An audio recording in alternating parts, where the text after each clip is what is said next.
Meu padrasto se recusou a pagar pelo meu tratamento médico. Disse: "Você não vale a pena manter vivo." E minha mãe assistiu enquanto ele me batia e me expulsava de casa. Então, eu garanti que eles se arrependessem disso. Subreddit, nunca imaginei que postaria aqui, mas eu preciso tirar isso do meu peito. Tenho lidado com um problema médico sério a minha vida inteira, e a forma como minha família tratou isso quase me destruiu. Mas o karma tem um jeito engraçado de dar a volta. Eu, homem de 27 anos, tenho Hashimoto desde que nasci. É uma doença autoimune da tireoide, basicamente, meu sistema imunológico ataca a minha glândula tireoide. Eu preciso de medicação diária para repor os hormônios que ela não consegue mais produzir, além de exames de sangue frequentes para garantir que a dosagem está correta. Se eu fico alguns dias sem remédio, viro um zumbi, exausto, com uma névoa mental tão densa que não consigo pensar direito, dores nas articulações, o pacote completo. O medicamento em si não é absurdamente caro se você tiver um bom plano de saúde. Mas sem cobertura, você gasta facilmente algumas centenas de dólares por mês, sem contar as consultas com especialistas a cada poucos meses, que custam mais algumas centenas cada vez. Uma delícia. Meu pai era encarregado de obras, um cara enorme, 1,90 metros, mãos como luvas de beisebol por causa de anos de trabalho pesado. Ele me ensinou a lançar uma bola de futebol americano, trocar um pneu, consertar um vazamento. Trabalhava 60 horas por semana para acompanhar minhas despesas médicas e nunca reclamou. Nunca me fez sentir um fardo. Aí eu fiz 7 anos, e algum idiota avançou um sinal vermelho. O caminhão do meu pai foi atingido em cheio do lado do motorista. Ele morreu na hora. Nem chegou ao hospital. Minha mãe ficou quase catatônica por uns 3 meses. Ficava sentada na sala, olhando para a TV sem som. A irmã dela teve que se mudar para cuidar de mim porque minha mãe simplesmente não conseguia. As contas se acumularam. A casa começou a desmoronar. E eu aprendi bem rápido o que significava ser um incômodo. Eventualmente, minha mãe saiu daquele estado suficiente para arrumar um emprego numa clínica odontológica como recepcionista. O salário era péssimo, mas o seguro de vida do meu pai ajudou a cobrir as despesas. Ele tinha deixado tudo organizado para que minha mãe conseguisse manter a casa e para que meus cuidados médicos estivessem garantidos a longo prazo, caso algo acontecesse com ele. Na época, eu não entendia como funcionavam os papéis e documentos. Eu só sabia que os remédios continuavam chegando. Então presumi que os adultos estavam fazendo o que precisavam fazer. Nos 4 anos seguintes, éramos só nós dois na casa. Ela trabalhava. Eu ia para a escola. Existíamos no mesmo espaço, mas sem realmente nos conectar. Meus cuidados de saúde estavam garantidos porque o seguro que meu pai tinha deixado era muito bom, e o dinheiro do seguro de vida cobria o resto. Mas sempre havia uma tensão no ar, como se ela estivesse constantemente fazendo contas na cabeça sobre quanto eu custava. Quando eu tinha 11 anos, ela conheceu o Sterling num congresso de trabalho. Ele vendia equipamentos industriais. Na primeira vez que o conheci, ele me deu aquele aperto de mão estranho, apertando forte demais, como se quisesse estabelecer dominância com uma criança de 11 anos. Sterling tinha uma filha do primeiro casamento. Mari tinha 9 anos, parecia modelo de catálogo e era mimada até o último fio de cabelo. Todo fim de semana que ela aparecia, reclamava que nossa casa era pequena demais, que a TV era velha, que eu era esquisito porque precisava tomar remédios. Sterling só ria, como se ela estivesse sendo fofa em vez de insuportável. Minha mãe adorava. De repente, começou a fazer o cabelo de outro jeito, comprar roupas novas, agir como uma adolescente apaixonada. 6 meses depois, eles se casaram no cartório. Nada de cerimônia grande, só assinaram os papéis e colocaram Sterling dentro da nossa casa. Foi aí que tudo começou a desandar. Sterling não perdeu tempo. Em menos de um mês de casamento, as ferramentas do meu pai estavam na calçada esperando o caminhão do lixo. Eu as encontrei na noite anterior à coleta e arrastei tudo para o galpão dos fundos. Ele era esperto no jeito de tomar controle. Convenceu minha mãe a consolidar todas as contas em um sistema ao qual só ele teria acesso. Ela estava se afogando financeiramente há anos, então concordou. O que ela não percebeu é que isso significava zero acesso sem permissão dele. Ele deu uma mesada para ela. Quando minha mãe finalmente percebeu o que estava acontecendo, já estava presa. Depois ele veio atrás do meu quarto. Disse que Maris precisava de mais espaço quando passasse os fins de semana lá. Empurrou-me para o quarto menor. Maris ficou com o meu, paredes rosas, móveis novos, tudo perfeito. As contas médicas começaram a se acumular por volta do terceiro mês. Ele deixava os boletos no balcão com bilhetes como: "Isso de novo ou deve ser bom ter saúde limitada." Minha mãe nunca me defendia. Só inventava desculpas. Ele está estressado. Ele está se ajustando. Ele não está acostumado com essas despesas. Tradução: você custa demais, e eu estou escolhendo ele. Maris começou a aparecer mais. Depois a cada 2 semanas. Depois todos os finais de semana. Quando eu tinha 13 anos, ela praticamente morava lá. A mãe biológica dela desistiu de lutar por custódia. Sterling conseguiu, e minha mãe achou ótimo. Foi aí que o favoritismo real começou. Maris queria um laptop. $800 por um MacBook. Eu precisava de um par de tênis. Espera mais um mês. Maris entrou para a equipe de líderes de torcida. $2.000 em uniformes, taxas e competições. Eu pedia para renovar minha receita antes do prazo. Sterling dizia que eu deveria administrar melhor meus comprimidos. Estava tudo muito claro. Maris era a princesa. Eu era o fardo caro com o qual eles estavam presos até meus 18 anos. A escola virou meu escape. Entrei para a equipe de luta livre porque era de graça e me mantinha fora de casa até mais tarde. Por 2 horas por dia, eu era um garoto normal. Toda noite eu voltava para casa e encontrava Sterling resmungando para mim, minha mãe fazendo perguntas sem prestar atenção, e Maris no sofá enquanto eu fazia lição de casa na mesa da cozinha. No meu segundo ano do ensino médio, Sterling começou a esquecer de renovar minhas receitas. Eu ligava para a farmácia. Nada tinha sido pedido.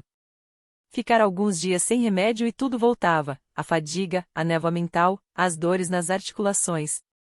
Quando eu confrontava, ele fingia que não sabia de nada. Aconteceu tantas vezes que era impossível ser acidente. Depois vieram os comentários. Pequenas indiretas sobre como a vida seria mais fácil se eu não fosse um poço sem fundo de gastos. Como Maris nunca dava trabalho nem custava nada. Como algumas crianças simplesmente não valiam o investimento.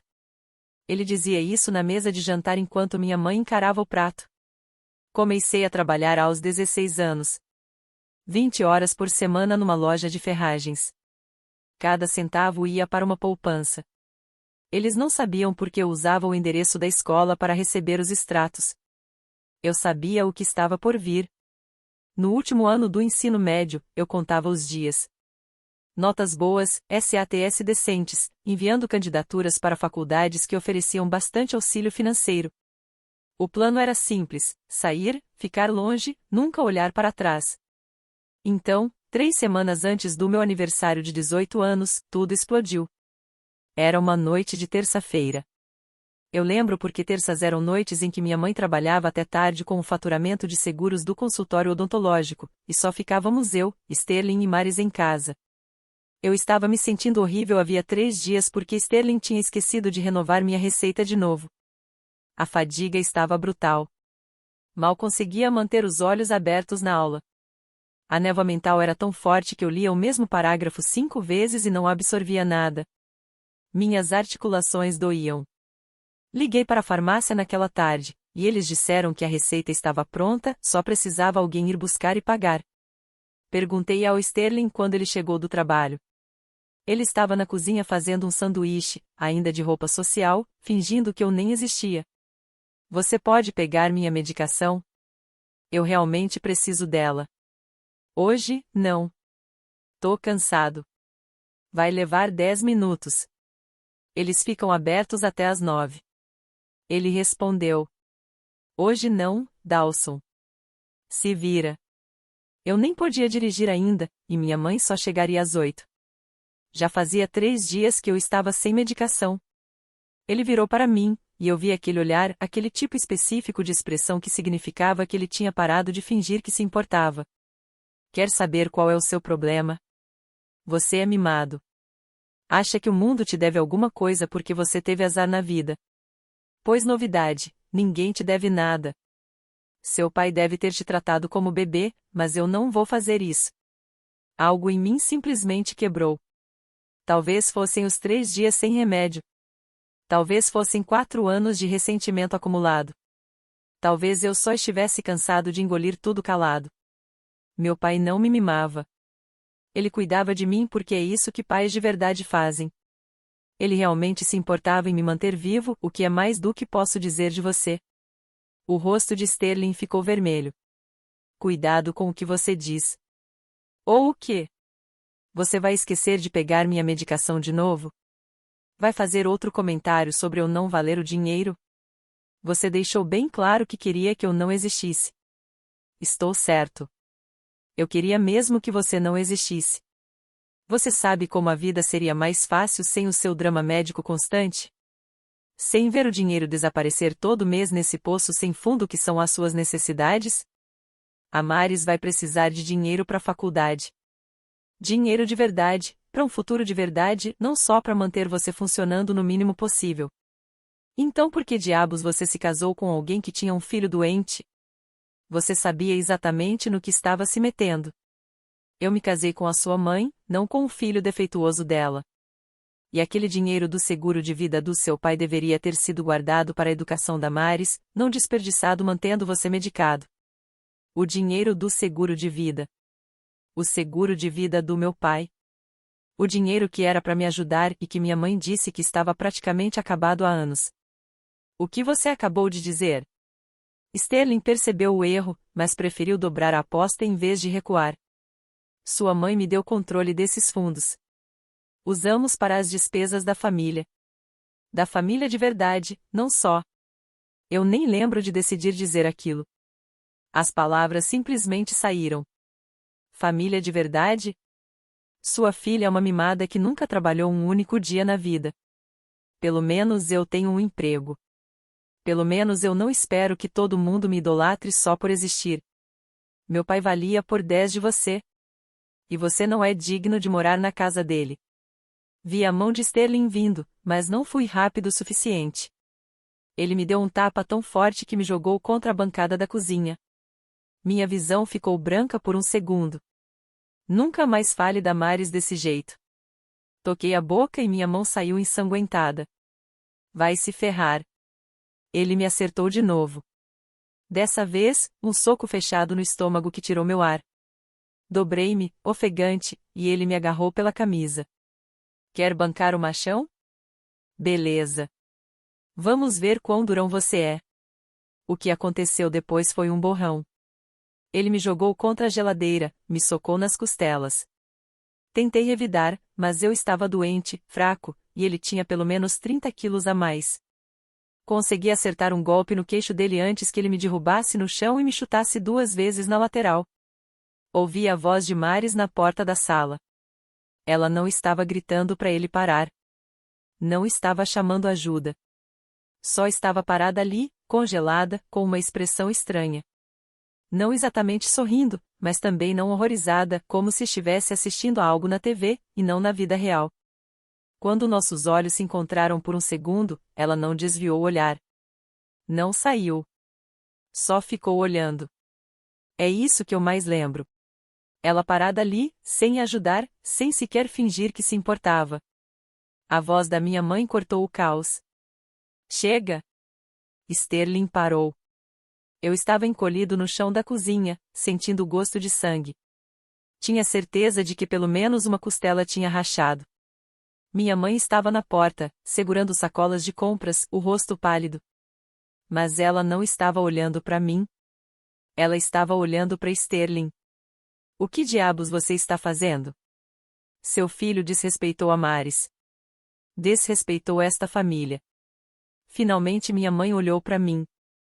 Esperei choque, horror, instinto materno. Mas o que vi foi cálculo. Ela estava avaliando opções, rodando cenários na cabeça. Dawson disse coisas horríveis, continuou Sterling. Chamou Maris de nomes, trouxe à tona o pai morto dele como se isso desse privilégios especiais. Eu estava disciplinando ele. Disciplinando? Eu repeti. É isso que chamam agressão agora? Você está de castigo, minha mãe disse. Não, você está bem? Não, vou chamar ajuda. Só. Você está de castigo. Eu comecei a rir. Doía demais com as costelas machucadas, mas eu não conseguia parar. A absurdidade de tudo aquilo simplesmente bateu forte demais. De castigo. Você tá me colocando de castigo? Esse desgraçado acabou de me espancar e você tá brava comigo? Cuidado com a boca. Dane-se a minha boca. Olha pra mim. Eu tô sangrando. Sterling deu um passo na minha direção. Quer a segunda rodada? Minha mãe colocou a mão no peito dele. Chega. Os dois. Ela se virou pra mim. Dawson, eu estou lidando com sua situação médica o melhor que posso, mas eu não consigo mais. Essas brigas, essa atitude, eu não aguento. Então não aguenta, eu disse, baixinho. Ótimo, Sterling respondeu. Arrume suas coisas e caia fora. Você faz 18 anos em 3 semanas mesmo. Considere isso, adiantado. Olhei para minha mãe, esperando que ela interviesse, esperando algum resquício de instinto materno. Ela desviou o olhar. Tudo bem, eu disse. Levei 20 minutos para arrumar tudo. Cada item que eu possuía cabia em uma mala de lona e uma mochila. Peguei meu laptop, minhas roupas, e as poucas coisas pessoais que realmente importavam. No fundo do meu armário, encontrei uma caixa de sapatos com fotos do meu pai. Imagens que minha mãe achava ter jogado fora, mas que eu tinha salvado. Elas foram junto. Sterling ficou parado na porta o tempo inteiro, braços cruzados, garantindo que eu não pegasse nada que ele considerasse deles. Como se eu fosse querer levar alguma lembrança daquela espelunca. Quando desci, minha mãe estava sentada na mesa da cozinha chorando. Choro falso. Do tipo que ela usava para conseguir simpatia. Dawson, por favor, não torne isso mais difícil do que precisa ser. Eu não estou dificultando nada. Onde você vai? Isso importa? Passei por ela, pelo sorriso presunçoso de Sterling, por Maris, que espiava da sala como se estivesse assistindo ao seu reality show favorito. Saí pela porta da frente da casa que meu pai tinha comprado, a casa paga pelo trabalho duro dele, a casa onde ele me ensinou o que significava ser um homem. E eu não olhei para trás. Caminhei 6 quarteirões até um posto de gasolina, sentei no meio-fio sob aquelas luzes zumbindo, com minha mala ao lado como se fosse um acessório barato de sitcom, e liguei para a única família que me restava, meu tio Vaughan. Vaughan era o irmão mais novo do meu pai. Serviu 20 anos na Marinha, fez 2 missões no exterior, depois se aposentou e virou empreiteiro. Morava a cerca de 1 hora dali, numa casa pequena que comprou à vista com o dinheiro da aposentadoria. Mesmo com minha mãe tentando cortar contato, a gente nunca perdeu a ligação. Ele me mandava cartões de aniversário com dinheiro, ligava nos feriados, deixava claro que eu sempre teria para onde ir se precisasse. Ele atendeu no segundo toque. Dawson. Meio tarde para ligar socialmente. Minha voz falhou. Tio Vaughan, eu preciso de ajuda. Onde você está? Contei. Ele não fez perguntas. Não hesitou. Fica aí. Tô indo te buscar. 45 minutos depois, ele chegou na sua velha caminhonete Ford. Bateu o olho no meu rosto e ficou em silêncio, aquele silêncio perigoso de gente treinada para não explodir. Quem fez isso? Sterling. Seu padrasto? É. Entra na caminhonete. Vamos pro pronto-socorro. Eu tô bem. Você não tá bem. Você tá machucado, tá sem medicação há dias e precisamos registrar isso. Sem discussão. O pronto-socorro estava quase vazio àquela hora, um garoto com o braço quebrado, um senhor com dor no peito, o típico cenário de terça-feira à noite. A enfermeira da triagem me viu e imediatamente me passou na frente. Fizeram raios-x, confirmaram o que eu já sabia. Costela fraturada, hematomas severos no tronco e no rosto, cortes que precisavam ser limpos. A médica era uma senhora mais velha, do tipo que já tinha visto todo tipo de caso de abuso. Ela tirou fotos, fez perguntas naquele tom cuidadoso que profissionais de saúde usam quando suspeitam de violência doméstica. Quem fez isso com você? Meu padrasto. Você está seguro agora? Estou. Estou com meu tio. Não volto para lá. Ela assentiu, fez anotações. Eu sou obrigada por lei a fazer um relatório à polícia. Você tem 17 anos, com lesões documentadas de agressão. Você quer prestar queixa? Olhei para Vaughan. Ele fez um leve aceno afirmativo. Sim. A médica deu início ao processo enquanto me tratavam. Quando me deram alta, à meia-noite, com analgésicos e orientações, um detetive já estava esperando para falar comigo. Ele era especializado em casos domésticos, conhecia o Vaughan por causa de um trabalho de construção, e tinha aquele olhar cansado de quem já viu coisas demais. Levou a gente até a delegacia e ficou comigo na sala de interrogatório enquanto eu dava meu depoimento. Contei tudo a ele.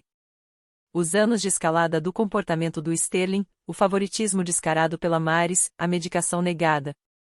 Mostrei as capturas de tela das mensagens que eu vinha guardando havia meses. Sterling dizendo a não hoje sobre as receitas. Dizendo que eu precisava me virar. Tudo. Eu já sabia que algo ruim estava para acontecer. Vinha documentando tudo como prova porque uma parte de mim entendia que um dia eu poderia precisar disso. Garoto esperto, ele disse, passando pelas mensagens. A maioria das pessoas nem pensa em guardar essas coisas. Eu também tinha o histórico de retirada da farmácia. Tinha pedido o extrato 2 semanas antes. Não porque eu fosse um gênio, mas porque estava cansado de adivinhar se ele estava mexendo comigo de propósito. As lacunas eram óbvias: receita prevista para o dia 5, retirada apenas no dia 15. Prevista para o dia 20, retirada no dia 30. Um padrão claro de negligência médica. Ele tirou fotos das minhas lesões, recolheu os papéis de alta do pronto-socorro, registrou as capturas de tela e o histórico da farmácia como evidências. Depois olhou para o Vaughan. Isso é forte, lesões de hoje, padrão de negligência, e ele ainda é menor de idade. Posso conseguir um mandado e trazer ele. Faça isso, disse Vaughan. Ele fez algumas ligações. Juízes odeiam ser acordados no meio da noite, mas um menor sangrando com raio-x comprovando agressão costuma resolver. Por volta das 2 da manhã, conseguiram um mandado. Foram até a casa e tiraram Sterling de lá algemado, enquanto os vizinhos espiavam pelas janelas. Mamãe me ligou 17 vezes naquela noite. Não atendi nenhuma. De manhã, Sterling estava detido por agressão e por colocar um menor em risco. A fiança foi fixada em $50.000. Achei que isso o manteria preso por um bom tempo, já que ele vivia reclamando de dinheiro. Eu estava errado. Mamãe pagou a fiança dele no dia seguinte. Pagou os 50.000 à vista. Descobri porque o detetive me ligou para me avisar. Seu padrasto pagou a fiança. Ele está solto. Como? Ele não tem esse dinheiro. A esposa dele pagou. Minha mãe. Meu estômago afundou. De onde ela tirou $50.000? Não disse, mas foi em dinheiro, não penhorado. Eu sabia exatamente de onde vinha. Do seguro de vida do meu pai. O dinheiro que, teoricamente, já tinha acabado. O mesmo que Sterling mencionou durante a briga. Liguei para o tio Vaughan imediatamente. Mamãe pagou a fiança dele. Com que dinheiro? Meu palpite? O seguro de vida do pai. Aquele que ela disse que tinha acabado. Sterling deixou escapar que tinha controle desses fundos. Vaughan ficou em silêncio por um longo momento. De quanto era a apólice do seu pai? 200.000? E ela disse que tinha acabado anos atrás. Disse que tinha ido para contas e despesas. Dawson, preciso que você escute com atenção. Se a sua mãe usou o dinheiro da sua herança, dinheiro deixado especificamente para o seu cuidado, para pagar a fiança do homem que te agrediu, isso é ilegal. Esse dinheiro não era dela para usar assim. O que eu posso fazer? Você pode processá-la. Cada centavo. E dadas as circunstâncias, você provavelmente ganha. Meu tio contratou um advogado com um pouco das minhas economias do trabalho na loja de ferramentas. Nada de especial, só um advogado local especializado em direito de família, com boas avaliações. O que importava é que ele olhou minha situação e disse que eu tinha um caso sólido. A apólice de seguro me listava como beneficiário principal depois da mamãe. Ela deveria usar aquele dinheiro para o meu cuidado e bem-estar. Em vez disso, deu controle ao Sterling, usou para despesas familiares que beneficiavam todo mundo menos a mim, e ainda usou para pagar a fiança do meu agressor. O advogado entrou com um processo civil contra minha mãe por má administração dos fundos.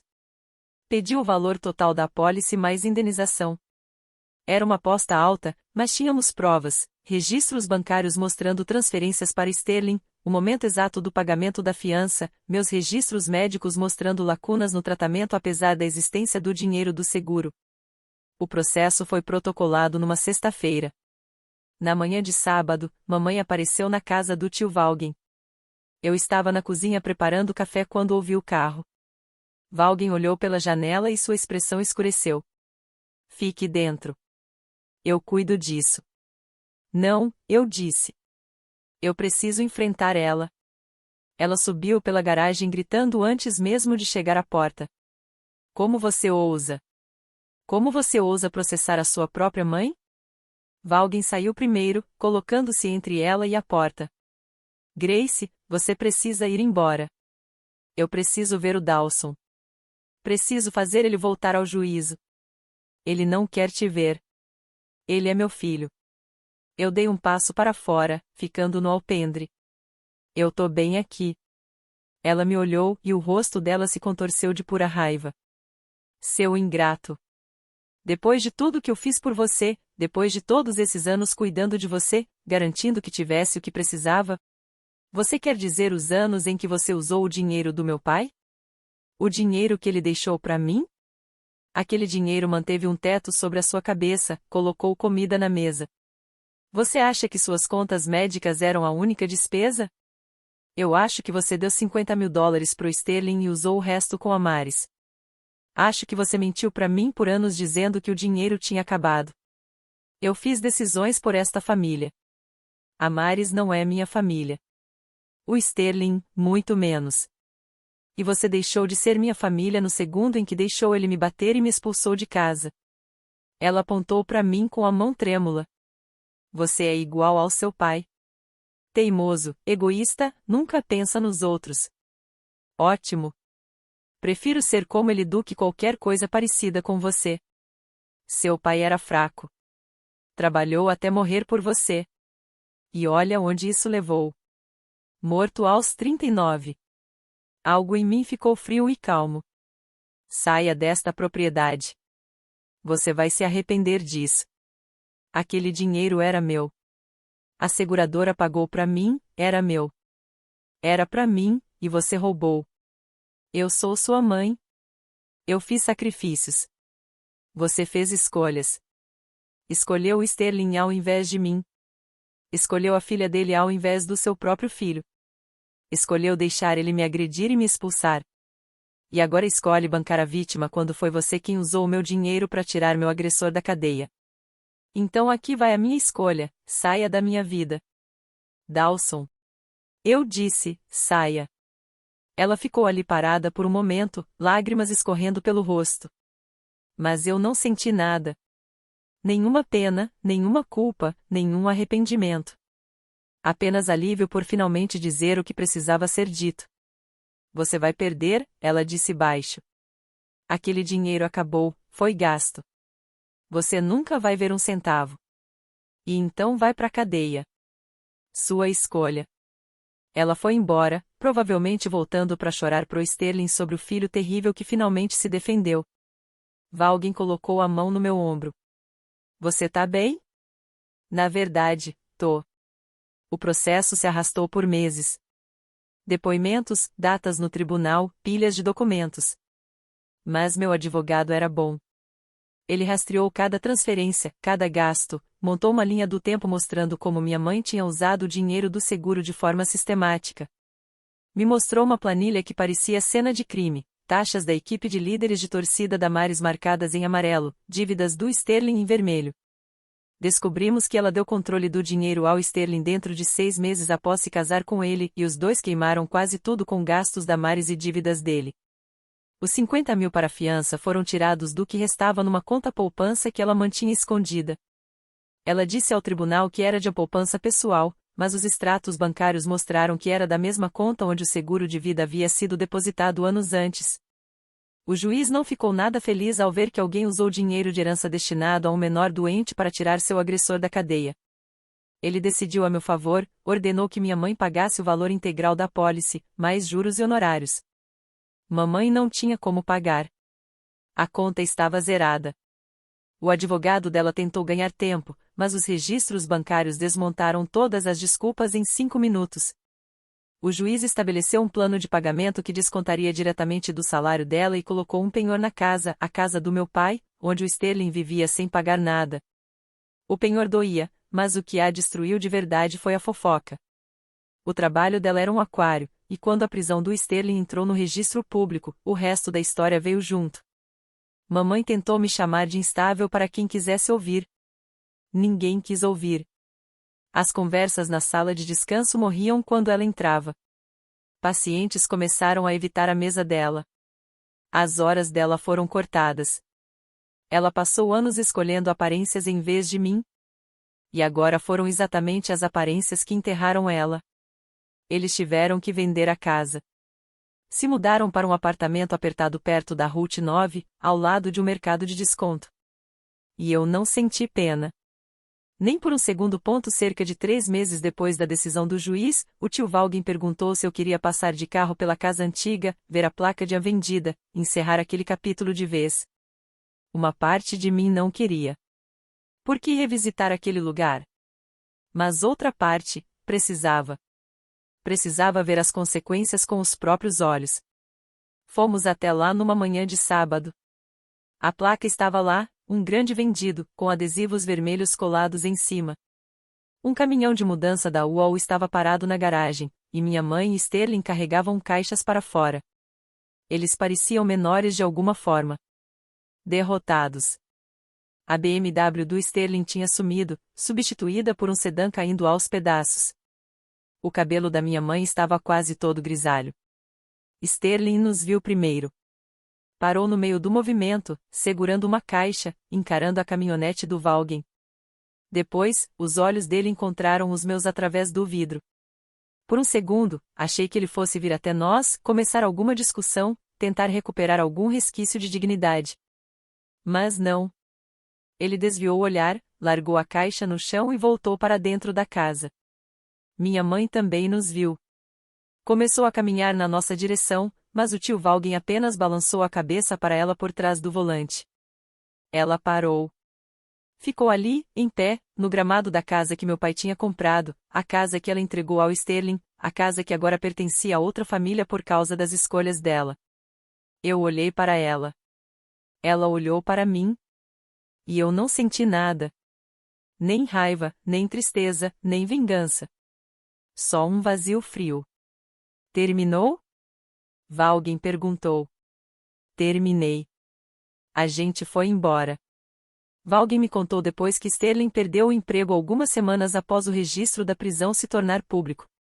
Aparentemente, empresas de finanças corporativas não gostam de empregar caras que agridem adolescentes. Nunca mais voltei ali. Durante tudo isso, eu estava morando com o tio Valgem e tentando descobrir o que fazer da vida. Tinha terminado o ensino médio, mas perdi todos os prazos das inscrições para a faculdade no meio do caos. Valgem sugeriu o exército. Você precisa de estrutura, propósito e um sistema de saúde que não te deixe falido. O exército te dá os 3. E com sua condição documentada e controlada, dá para conseguir uma dispensa médica. Eu conheço gente que pode ajudar. Eu nunca tinha considerado a vida militar, mas quanto mais pensava, mais sentido fazia. Os benefícios eram bons. Eu teria moradia, comida, atendimento médico, tudo coberto. Poderia economizar dinheiro, aprender habilidades, descobrir quem eu era além de um garoto doente que todo mundo pena. Me alistei 3 semanas depois de fazer 18 anos. O MEPS me desqualificou na primeira avaliação por causa da tireoidite de Hashimoto. Qualquer condição da tireoide acende um alerta automático. Mas meu recrutador disse que dava para conseguir a dispensa se eu comprovasse estabilidade a longo prazo. Levei documentação da endocrinologista mostrando que eu estava na mesma dosagem havia 3 anos com exames normais, histórico da farmácia provando os refis regulares, e uma carta afirmando que a condição estava totalmente controlada, sem complicações. A junta autorizou uma dispensa para um cargo de apoio. Nada relacionado a combate, mas eu não ligava. Eu estava dentro. Parti para o treinamento básico 2 meses depois. O básico foi difícil, mas nada comparado aos 7 anos lidando com o Sterling. Sargento berrando na minha cara? Tranquilo. O treinamento físico ajudou.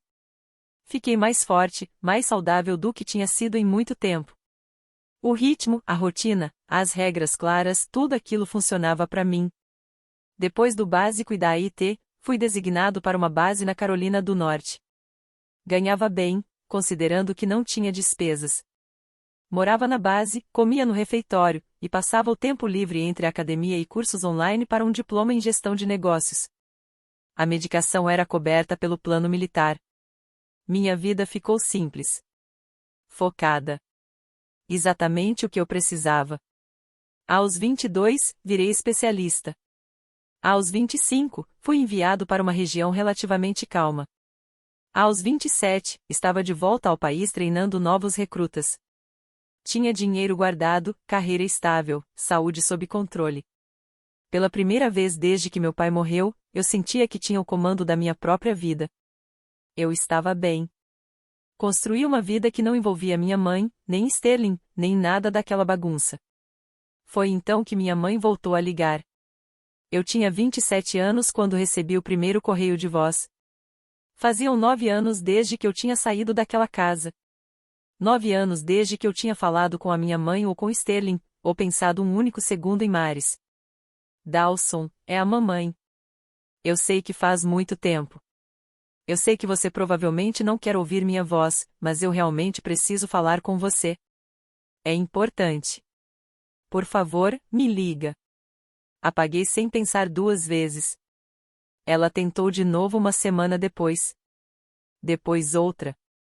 Então começaram os e-mails. Dawson, por favor. Eu preciso da sua ajuda. Estamos com problemas.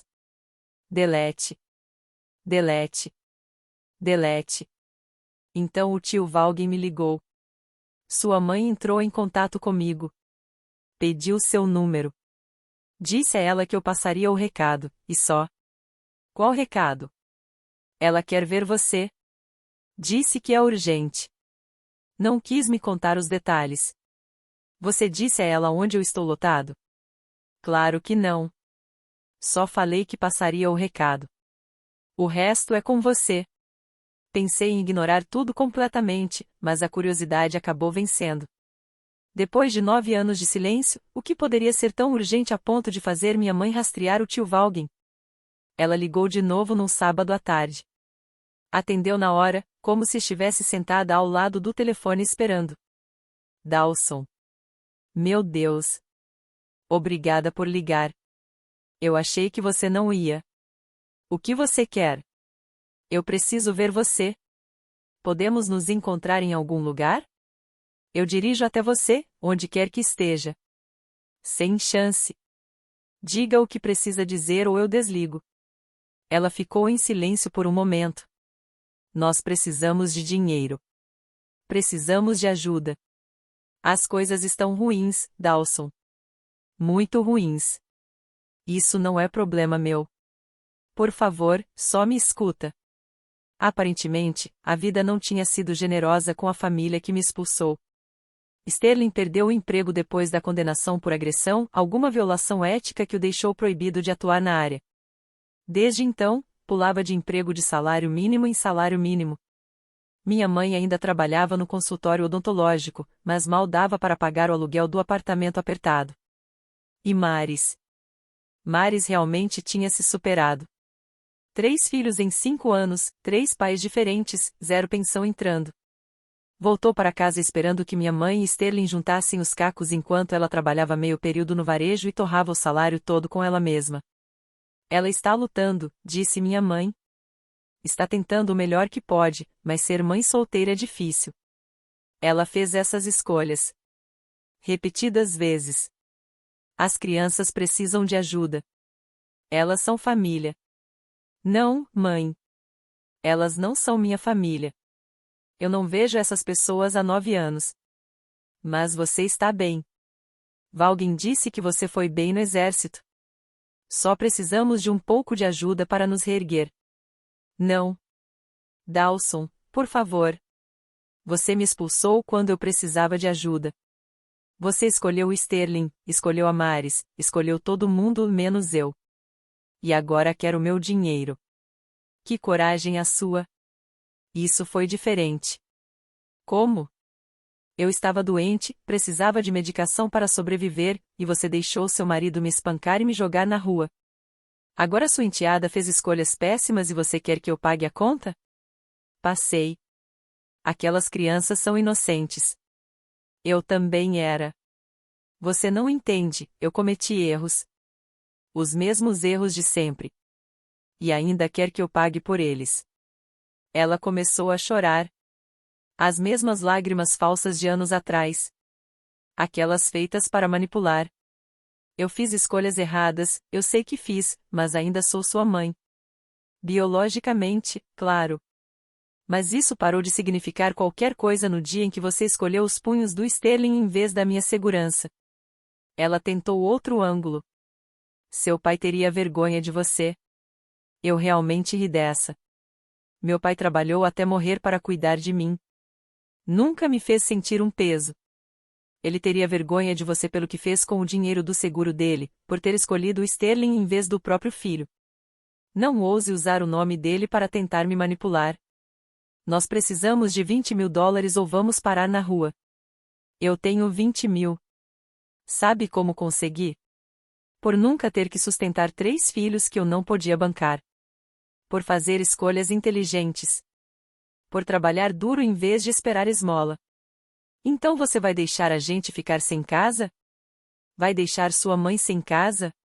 Vocês vão dar um jeito. Vocês sempre dão. Quer dizer, vocês descobriram como roubar minha herança para gastar com a princesinha do Sterling. Com certeza conseguem descobrir como bancar as péssimas escolhas dela sem a minha ajuda. Silêncio do outro lado. Então ouvi a voz do Sterling ao fundo. Ele vai me ajudar ou não? Perguntei. Coloque-o na linha, respondeu minha mãe. Ela devia ter passado o telefone, porque de repente a voz do Sterling apareceu. Dawson, faz tempo. Não tempo suficiente. Olha, eu sei que tivemos nossas diferenças, mas agora precisamos de ajuda e você está numa posição de poder fornecer isso. Eu estou bem. Posso ajudar sem me prejudicar. A tentativa de manipulação era tão transparente que chegava a ser insultante. Quer dizer, tipo quando você se recusou a ajudar com a minha medicação porque estava guardando dinheiro para o futuro da Maris. Isso foi diferente. Você tinha seguro, e agora a Maris tem 3 filhos que não consegue sustentar. Engraçado como as regras mudam quando é o seu filho, né? Essas crianças precisam de apoio. Então apoie elas. Você dizia que ela valia o investimento. Lembra? Hora de provar isso. Não temos dinheiro. Bem, eu não valho o investimento. Você deixou isso bem claro. Então é aqui que sua estratégia de investimento funciona. Maris vai se virar sozinha, igual eu fiz. Boa sorte com isso. Você vai deixar crianças inocentes sofrerem porque guarda rancor. Eu vou deixar adultos lidarem com as consequências das próprias escolhas. Aqueles filhos existem porque Maris fez escolhas. Essas são as consequências dela, não minhas. Você é cruel. Não é à toa que sua mãe desistiu de você. Minha mãe desistiu de mim no dia em que escolheu você. E eu estou indo bem sem ela. Tenho a sensação de que você não vai se sair nem de perto tão bem sem o meu dinheiro. Vai se ferrar, Dawson. Na mesma para você, Sterling. Aproveite a pobreza. Ouvi dizer que constrói caráter. Desliguei. Eles tentaram ligar 14 vezes naquela noite. Bloqueei o número. Depois tentaram por e-mail. Filtrei tudo como spam. Então minha mãe tentou contatar o tio Valgen novamente. Ele disse para ela perder o número dele. 3 meses depois, recebi uma mensagem de uma conta que eu não reconhecia. Era a Maris. Ela me rastreou por algum contato em comum do ensino médio e me enviou um longo desabafo sobre ser uma mãe solteira em dificuldade, sobre como a vida dela era difícil, sobre como ela só precisava de ajuda para se reerguer. Li tudo e bloqueei ela também. Eles tiveram a chance de ter família. Escolheram me tratar como lixo, usar meu dinheiro, apoiar o homem que me machucou, e agora queriam caridade. Não de mim. Nunca de mim. Depois que os bloqueei, voltei ao trabalho na segunda-feira e não pensei mais neles por meses. É assim que pouco poder eles tinham. Se você gostou desta história, por favor, clique no botão de inscrever-se. Isso ajuda muito o canal e nos permite trazer mais e melhores histórias para você.